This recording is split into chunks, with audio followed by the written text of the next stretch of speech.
এক্ষুনি চলে আসবে, দাঁড়া। দিদি দেখ, ওই তো চলে এসেছে। ভাই ঠিক আছে, এখানেই দাঁড়ান।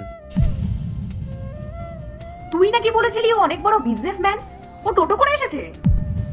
কি জানি দিদি, আমিও তো কিছু বুঝতে পারছি না।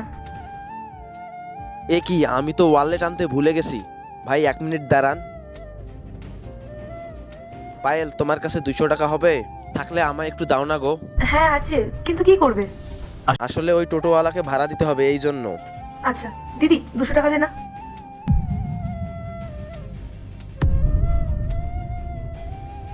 এই নাও। 1 মিনিট। হ্যাঁ, বোন, তুই এটা কি করেছিস? ওর কাছে সামান্য 200 টাকা নেই যে টোটোওয়ালাকে দেবে? দিদি তুই একটু ওয়েট কর না, আমি দেখছি কি হয়েছে। ও হ্যালো, বিলটা কাকে দিচ্ছেন আপনি? যার কাছে সামান্য 200 টাকা নেই সে আবার নাকি বিল দেবে। দিদি তুই ভুল ভাবছিস, তুই প্লিজ ওর একবার কথাটা তো শোন। কোনো ব্যাপার না পায়েল, আমি দিদির সাথে কথা বলতেছি। আমি শুধু একটাই কথা বলতে চাই, তুমি আমার বোনের জীবন থেকে সরে যাও। তুমি জানো ওর মাসের এক্সপেন্স কত? স্যার, আপনার গাড়ির চাবি, আর এই আপনার জুয়েলারি, আর আমার ওয়ালেট। আপনার ওয়ালেট তো গাড়িতেই রাখা আছে।